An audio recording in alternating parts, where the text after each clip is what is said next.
ನಮಸ್ತೆ ಗೆಳೆಯರೆ, stock market ಕನ್ನಡಗೆ ನಿಮಗೆ ಸ್ವಾಗತ.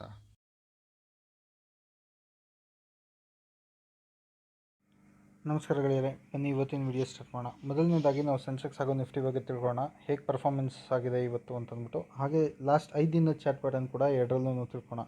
ಮೊದಲನೇದಾಗಿ ನಾವು ಇಲ್ಲಿ ನೋಡ್ಬೋದು, ಸೆನ್ಸೆಕ್ಸು 57,788 ಪಾಯಿಂಟಲ್ಲಿ ಇವತ್ತು ಕ್ಲೋಸ್ ಆಗಿರೋದು.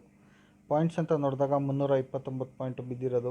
ಪರ್ಸೆಂಟೇಜ್ ಅಂತ ನೋಡಿದಾಗ 0.57%.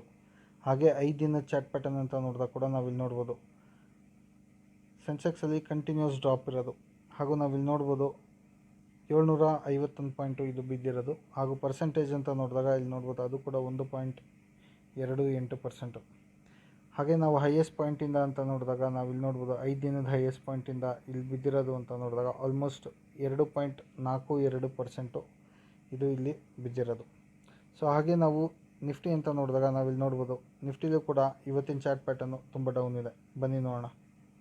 ಇಲ್ಲಿ ನೋಡಿ, ನಿಫ್ಟಿಲೂ ಕೂಡ ಇವತ್ತಿನ ಚಾರ್ಟ್ ಪ್ಯಾಟರ್ನ್ ಡೌನ್ ಇದೆ. ಇವತ್ತು ಕ್ಲೋಸ್ ಆಗಿದ್ದು ಬಂದು ಆಲ್ಮೋಸ್ಟ್ ಡೌನ್ ಲೋವರ್ ಲೆವೆಲಲ್ಲಿ. ಆದರೆ ಇದು ಓಪನಿಂಗ್ ಬಂದು ನೆನ್ನೆ ಲೆವೆಲಲ್ಲೇ ಓಪನ್ ಆಗಿ ಅಲ್ಲಿಂದ ಕಂಟಿನ್ಯೂಸ್ ಆಗಿ ಡೌನ್ ಟ್ರೆಂಡಲ್ಲೇ ಇವತ್ತು ಟ್ರೇಡ್ ಆಗಿತ್ತು. ಮಧ್ಯದಲ್ಲಿ ರಿಕವರ್ ಆಗೋದಕ್ಕೆ ನೋಡಿತ್ತು, ಬಟ್ ಸ್ಟಿಲ್ ಮಾರ್ಕೆಟ್ ಪ್ರೆಷರಿಂದ ಕಂಟಿನ್ಯೂಸ್ ಆಗಿ ಸ್ಟಾಕು ಕೆಳಗೆ ಬಂದಿದೆ. ನಾವು 17,221 ಪಾಯಿಂಟಲ್ಲಿ ಇವತ್ತು ಕ್ಲೋಸ್ ಆಗಿರೋದು. ನಿಫ್ಟಿ ಪಾಯಿಂಟ್ಸ್ ಎಷ್ಟು ಪಾಯಿಂಟ್ಸ್ ಬಿದ್ದಿದೆ ಅಂತ ನೋಡಿದಾಗ ಇಲ್ಲಿ ನೋಡ್ಬೋದು, 103 ಪಾಯಿಂಟ್ಸ್ ಇದು ಬಿದ್ದಿರೋದು. ಪರ್ಸೆಂಟೇಜ್ ಅಂತ ನೋಡಿದಾಗ ಇಲ್ಲಿ ಗೊತ್ತಾಗುತ್ತೆ 0.6% ಬಿದ್ದಿರೋದು. ಹಾಗೆ ನಾವು 5 ದಿನದ ಚಾರ್ಟ್ ಪ್ಯಾಟರ್ನ್ ಅಂತ ನೋಡಿದಾಗ ನಾವಿಲ್ಲಿ ನೋಡ್ಬೋದು, ಆಲ್ಮೋಸ್ಟ್ 208 ಪಾಯಿಂಟ್ ಇಲ್ಲಿ ಬಿದ್ದಿರೋದು. ಇದು ಕೂಡ 1.2%ಅಲ್ಲಿ ಬಿದ್ದಿದೆ. ಹಾಗೆ ಹೈಯೆಸ್ಟ್ ಪಾಯಿಂಟಿಂದ ನಾವು ನೋಡಿದಾಗ ಇಲ್ಲಿ ಕ್ಲಿಯರಾಗಿ ಗೊತ್ತಾಗುತ್ತೆ ಹೈಯೆಸ್ಟ್ ಪಾಯಿಂಟಿಂದ ಎಷ್ಟು ಪಾಯಿಂಟ್ಸ್ ಬಿದ್ದಿದೆ ಅಂತ. ಇದು ಕೂಡ 2.4% ಇದು ಬಿದ್ದಿರೋದು, 424 ಪಾಯಿಂಟ್ಸಲ್ಲಿ. ಸೊ ಬನ್ನಿ ಇವತ್ತಿನ ನ್ಯೂಸ್ ನೋಡೋಣ. ಹಾಗೆ ಇವತ್ತಿನ ನ್ಯೂಸ್ ಅಂತ ನಾವು ನೋಡಿದಾಗ ಇಲ್ಲಿ ನಾವು ನೋಡ್ಬೋದು ಕ್ಲಿಯರಾಗಿ, IT is the worst hit sector. ಯಾವ್ದು ಅಂದರೆ TCS, ಇನ್ಫೋಸಿಸು, ಟೆಕ್ ಮಹೇಂದ್ರ ಇವೆಲ್ಲ ವರ್ಸ್ಟ್ ಹಿಟ್ ಸ್ಟಾಕ್ಸ್ ಕೂಡ. ಹಾಗೆ ಬಜಾಜು ಟ್ವಿನ್ ಸ್ಟಾಕ್ಸ್, ಯಾವುದು ಬಜಾಜ್ ಫಿನ್ ಸರ್ವಿಸಸ್ ಹಾಗೂ ಬಜಾಜ್ ಫೈನಾನ್ಸ್ ಎರಡೂ ಸಿಕ್ಕಾಪಟ್ಟೆ ಡೌನ್ ಆಗಿದೆ. ಎಷ್ಟು ಪರ್ಸೆಂಟು ಅಂತ ಕೂಡ ನಾವು ಚೆಕ್ ಮಾಡ್ಬೋದು. ಬನ್ನಿ ಅದನ್ನು ಕೂಡ ನೋಡೋಣ. ನಮ್ಮ ಮೊದಲನೇ ಸ್ಟಾಕು ನಾವಿಲ್ಲಿ ನೋಡ್ಬೋದು ಬಜಾಜ್ ಫೈನಾನ್ಸ್ ಲಿಮಿಟೆಡಲ್ಲಿ ಇವತ್ತು ನೋಡ್ಬೋದು 206 ರೂಪಾಯಿ ಬಿದ್ದಿರೋದು. ಪರ್ಸೆಂಟೇಜ್ ಅಂತ ನೋಡಿದಾಗ ಆಲ್ಮೋಸ್ಟ್ 3%. ಇವತ್ತು ಕ್ಲೋಸಿಂಗಲ್ಲಿ 6,859 ರೂಪಾಯಲ್ಲಿ ಇವತ್ತು ಕ್ಲೋಸ್ ಆಗಿರೋದು. ಇಲ್ಲಿ ನೋಡ್ಬೋದು, ನೆನ್ನೆ ಕ್ಲೋಸಿಂಗ್ಗಿಂತ ಅದೇ ಲೆವೆಲಲ್ಲಿ ಇವತ್ತು ಓಪನ್ ಆಗಿ ಅಲ್ಲಿಂದ ಕಂಟಿನ್ಯೂಸ್ ಆಗಿ ಸೆಲ್ಲಿಂಗ್ ಪ್ರೆಷರಲ್ಲಿ ಸ್ಟಾಕು ಕೆಳಗೆ ಬಂದಿರೋದು. ಮೇಜರ್ ರೀಸನ್ ಬಂದು ಶ್ರೀರಾಮ್ ಫೈನಾನ್ಸಿಂದ. ಸೊ ಅದ್ರ ಬಗ್ಗೆ ತಿಳ್ಕೊಳ್ಳೋಣ ಬನ್ನಿ. First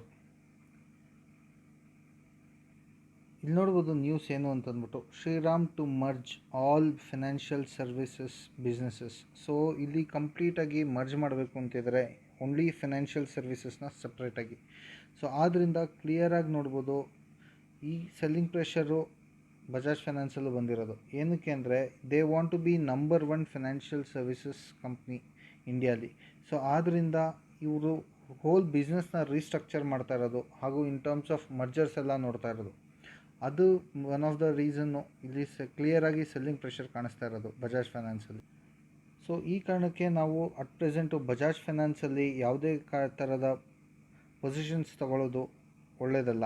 so let us weight ಹೇಗೆ ಪರ್ಫಾರ್ಮ್ ಆಗುತ್ತೆ ಅಂತಂದ್ಬಿಟ್ಟು ನೆಕ್ಸ್ಟ್ 3 ಸೆಷನ್ಸಲ್ಲಿ ನಮಗೆ ಗೊತ್ತಾಗುತ್ತೆ ನಾವು ಯಾವ ಥರ ತೊಗೋಬೋದು ಅಂತಂದ್ಬಿಟ್ಟು ಈ ಸ್ಟಾಕ್ನ.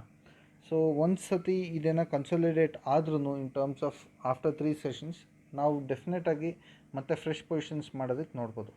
ಸೊ ಬನ್ನಿ ಈ ಸ್ಟಾಕು ಇಲ್ಲೇ ಮುಗಿಸೋಣ, ನೆಕ್ಸ್ಟ್ ಸ್ಟಾಕ್ ಬಗ್ಗೆ ತಿಳ್ಕೊಳ್ಳೋಣ.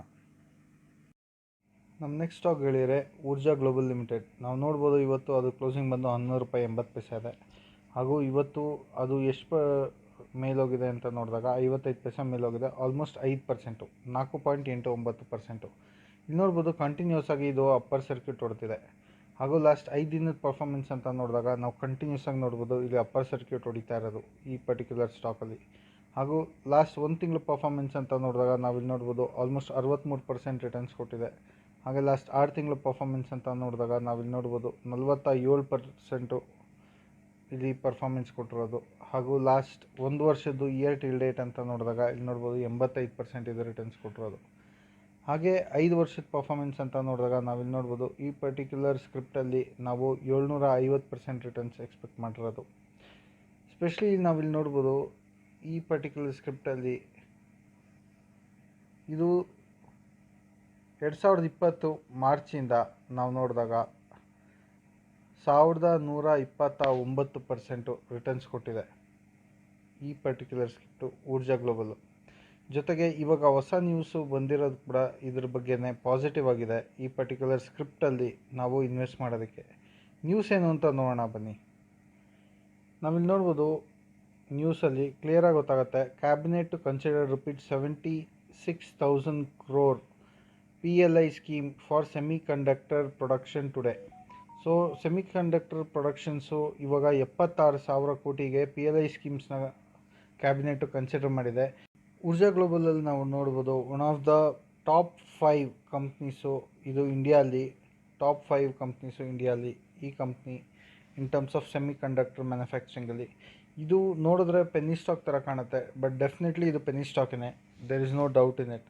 ಆದರೆ ಇನ್ವೆಸ್ಟ್ಮೆಂಟ್ಗೆ ಸೆಮಿಕಂಡಕ್ಟರಲ್ಲಿ ಇವಾಗ ನಾವು ನೋಡ್ತಾ ಇರೋದು ವೆರಿ ಗುಡ್ ಪುಷ್ ಗೌರ್ಮೆಂಟಿಂದ ಕೂಡ ಸಿಕ್ಕಾಪಟ್ಟೆ.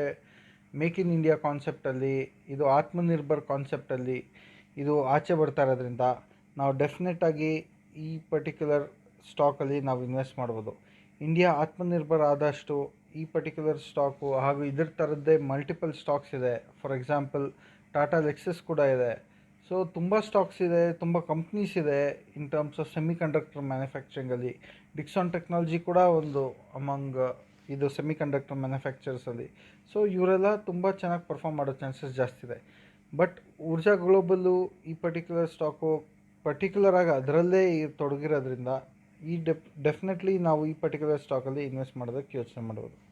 ಸೊ ಇದು ಒಂದು ಕೂಡ ಬೆಸ್ಟ್ ಬೈ ಅಂತಂದ್ಬಿಟ್ಟು ಕನ್ಸಿಡರ್ ಮಾಡ್ಬೋದು ಫಾರ್ ಲಾಂಗ್ ಟರ್ಮ್. ಶಾರ್ಟ್ ಟರ್ಮ್ಗಾದ್ರೆ ಡೆಫಿನೆಟ್ಲಿ ಇನ್ವೆಸ್ಟ್ ಮಾಡೋಕ್ಕೆ ಹೋಗ್ಬೇಡಿ, ಯಾಕಂದರೆ ಪೆನಿ ಸ್ಟಾಕ್ ಆಗಿರೋದ್ರಿಂದ ಸಿಕ್ಕಾಪಟ್ಟೆ ವಾಲಟಾಲಿಟಿ ಸಿಕ್ಕಾಪಟ್ಟೆ ಜಾಸ್ತಿ ಇರುತ್ತೆ. ಲಾಂಗ್ ಟರ್ಮ್ಗೆ ಇನ್ವೆಸ್ಟ್ ಮಾಡಿ. ಈ ಪರ್ಟಿಕ್ಯುಲರ್ ಸ್ಕ್ರಿಪ್ಟಲ್ಲಿ ನಾವು ಲಾಂಗ್ ಟರ್ಮಲ್ಲಿ ಒಳ್ಳೆ ರಿಟರ್ನ್ಸ್ ನೋಡ್ಬೋದು. ಬನ್ನಿ ನಮ್ಮ ನೆಕ್ಸ್ಟ್ ಸ್ಟಾಕ್ ನೋಡೋಣ. ನಮ್ಮ ನೆಕ್ಸ್ಟ್ ಸ್ಟಾಕ್ ನೋಡ್ಬೋದು, ಇಲ್ಲಿ ನೋಡ್ಬೋದು ಸೋಲೆಕ್ಸ್ ಎನರ್ಜಿ ಲಿಮಿಟೆಡ್ ಅಂತಂದ್ಬಿಟ್ಟು. ಇದು ಕೂಡ ಊರ್ಜಾ ಗ್ಲೋಬಲ್ ಥರನೇ ಸೆಮಿಕಂಡಕ್ಟರ್ ಕಂಪ್ನಿ. ಇದರಲ್ಲಿ ನಾವಿಲ್ಲಿ ಕ್ಲಿಯರಾಗಿ ನೋಡ್ಬೋದು 5% ಇವತ್ತು ಅಪ್ಸೈಡ್ ಇರೋದು. ಸೊ ಹೈಯರ್ ಸರ್ಕ್ಯೂಟ್ ಹೊಡೆದಿದೆ ಕಂಟಿನ್ಯೂಸ್ ಆಗಿದ್ದು ಇವತ್ತಿನ ಡೇಟಲ್ಲಿ. ಹಾಗೂ ಲೋಯೆಸ್ಟ್ ಬಂದು ಇದ್ರದ್ದು 52 ವೀಕ್ಸು ₹26.30, ಹೈಯೆಸ್ಟ್ ಬಂದು ₹68.45. ಹಾಗೂ ಆರ್ಡರ್ ಬುಕ್ಕು ಇದರಲ್ಲಿ ನೋಡ್ಬೋದು. ನಾಳೆಗೂ ಕೂಡ ಇದರಲ್ಲಿ ಕ್ಲಿಯರಾಗಿ ಗೊತ್ತಾಗ್ತದೆ. ಆಲ್ಮೋಸ್ಟ್ 10,000 ಕ್ವಾಂಟಿಟಿ ಇಲ್ಲಿ ಬೈ ಪ್ರೈಸಲ್ಲಿ ಕೊಟ್ಟಿದ್ದಾರೆ. ಆಗಲೇ ₹49.60 ಹೈಯೆಸ್ಟ್ ಇದರಲ್ಲಿ. ಆಗಲೇ ಆರ್ಡರ್ ಬುಕ್ಕಲ್ಲಿ ಇವರು ತೊಗೊಳೋದಕ್ಕೆ ರೆಡಿ ಇರೋದು ಪಬ್ಲಿಕ್ಕು ಹಾಗೂ ಇನ್ಸ್ಟಿಟ್ಯೂಷನಲ್ ಬಿಸ್ನೆಸಸ್. ಸೊ ಡೆಫಿನೆಟಾಗಿ ಈ ಸ್ಟಾಕಲ್ಲಿ ನಾವು ಲಾಂಗ್ ಟರ್ಮಿಗೆ ಪೊಸಿಷನ್ ಮಾಡ್ಕೋಬೋದು ಇನ್ ಟರ್ಮ್ಸ್ ಆಫ್ ಊರ್ಜಾ ಗ್ಲೋಬಲ್ ಹಾಗೂ ಸೋಲೆಕ್ಸ್ ಎನರ್ಜಿ ಲಿಮಿಟೆಡಲ್ಲಿ. ಇವೆರಡು ಬೆಸ್ಟ್ ಬೆಟ್ಸ್ ಅಂತಂದ್ಬಿಟ್ಟು ನಾವು ಕನ್ಸಿಡರ್ ಮಾಡ್ಬೋದು. ಯಾವುದಕ್ಕೆ ಆಗಲಿ ನೀವು ಹೈ ಇನ್ವೆಸ್ಟ್ಮೆಂಟು ಈ ಪರ್ಟಿಕ್ಯುಲರ್ ಸ್ಟಾಕ್ಸಲ್ಲಿ ಮಾಡೋಕ್ಕೆ ಹೋಗ್ಬೇಡಿ. ಮ್ಯಾಕ್ಸಿಮಮ್ ನಾನು ಆಗಲೇ ಹೇಳಿದಾಗೆ 1 ಅಥವಾ 2 maximum 2% of your total investment ಮಾತ್ರ ಇಂಥ ಪೆನಿ ಸ್ಟಾಕ್ಸಲ್ಲಿ ಮಾಡಬೇಕು. ಏನಕ್ಕೆ ಅಂದರೆ ಇದರಲ್ಲಿ ರಿಸ್ಕ್ ತುಂಬ ಹೈ ಇರೋದ್ರಿಂದ ನಿಮಗೆ ರಿಟರ್ನ್ಸ್ ಕೂಡ ತುಂಬ ಹೈ ಇರುತ್ತೆ. ರಿಟರ್ನ್ಸ್ ಎಲ್ಲಿ ನಿಮ್ಗೆ ಹೈ ಇರುತ್ತೆ ಅದರಲ್ಲಿ ಲಾಸಸ್ ಆಗೋದು ಕೂಡ ತುಂಬ ಹೈ ಇರುತ್ತೆ.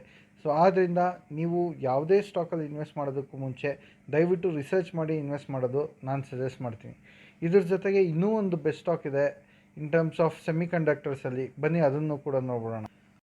ನಾವು ನೋಡ್ಬೋದು ಗೆಳೆಯರೆ, ನೆಕ್ಸ್ಟು ಬೆಸ್ಟ್ ಸೆಮಿಕಂಡಕ್ಟರ್ ಸ್ಟಾಕ್ ಅಂತ ನೋಡಿದಾಗ ಸುರಾನಾ ಸೋಲಾರ್ ಲಿಮಿಟೆಡ್ ಅಂತಂದ್ಬಿಟ್ಟು.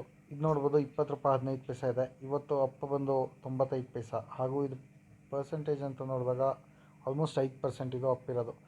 ಇಲ್ಲಿ ನೋಡ್ಬೋದು ಚಾರ್ಟ್ ಪ್ಯಾಟರ್ನಲ್ಲಿ ಇದು ಟ್ರೇಡಿಂಗಲ್ಲಿತ್ತು, ಬಟ್ ಸಡನ್ನಾಗಿ ನ್ಯೂಸ್ ಬಂದಿರೋದ್ರಿಂದ ಇದು ಕಂಟಿನ್ಯೂಸ್ ಆಗಿ ಇಲ್ಲಿ ಅಪ್ಪರ್ ಸರ್ಕ್ಯೂಟಲ್ಲೇ ಹೋಗಿದೆ.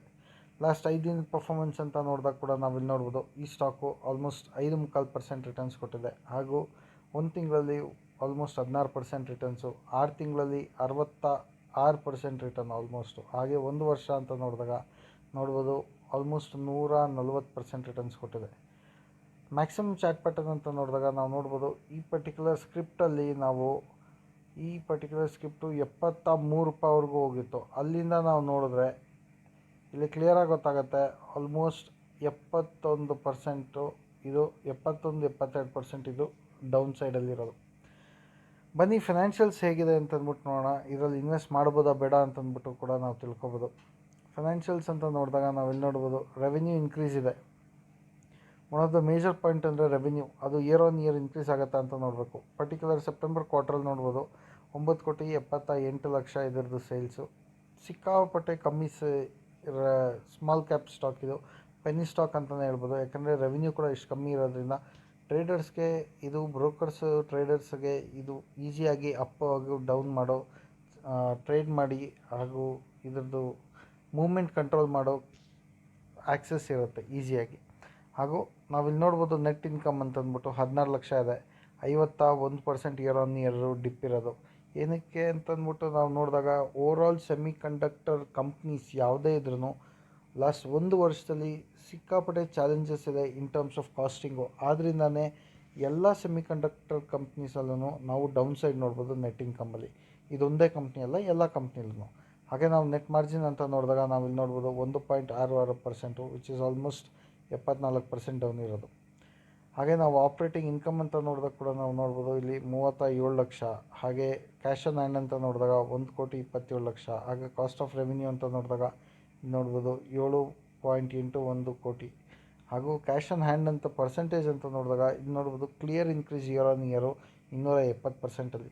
ಸೊ ಡೆಫಿನೆಟ್ಲಿ ನಾನು ಆಗಲೇ ಹೇಳಿದಾಗೆ ಯಾವುದೇ ಸೆಮಿ ಕಂಡಕ್ಟರ್ ಸ್ಟಾಕಲ್ಲಿ ನೀವು ಪರ್ಚೇಸ್ ಮಾಡಿ ಅಥವಾ ಸೆಲೆಕ್ಟ್ ಮಾಡಿದಾಗ ನಾನು ಮೇಜರ್ ಪಾಯಿಂಟ್ ಹೇಳೋದೇನೆಂದರೆ 1% ಅಥವಾ 2% ಮೇಲೆ ಇದರಲ್ಲಿ ಇನ್ವೆಸ್ಟ್ ಮಾಡೋಕ್ಕೆ ಹೋಗಬೇಡಿ. ಏನಕ್ಕೆ ಅಂದರೆ ಮಾರ್ಕೆಟು ವಾಲಟೈಲ್ ಇದೆ ಮೊದಲನೇದು. ಎರಡನೇದು ಗೌರ್ಮೆಂಟ್ ಇವಾಗ ಹೊಸ ಸ್ಕೀಮ್ ತೊಗೊಂಬಂದಿರೋದು. ಸೊ ಇವೆಲ್ಲ ನೋಡಿದಾಗ ನಮಗೆ ಕ್ಲಿಯರಾಗಿ ಗೊತ್ತಾಗುತ್ತೆ ಇದು ಬೆಸ್ಟ್ ಟೈಮು ಮಿನಿಮಮ್ ಇನ್ವೆಸ್ಟ್ಮೆಂಟ್ ಮಾಡೋದಕ್ಕೆ. ಸೊ ಆದ್ದರಿಂದ ಕಮ್ಮಿ ಇನ್ವೆಸ್ಟ್ಮೆಂಟ್ ಮಾಡಿ ನಿಮ್ಮ ಓವರಾಲ್ ಪೋರ್ಟ್ಫೋಲಿಯೋಲಿ. ಬನ್ನಿ ಈ ವಿಡಿಯೋ ಇಲ್ಲಿಗೆ ಮುಕ್ತಾಯ ಮಾಡೋಣ. ಧನ್ಯವಾದಗಳು.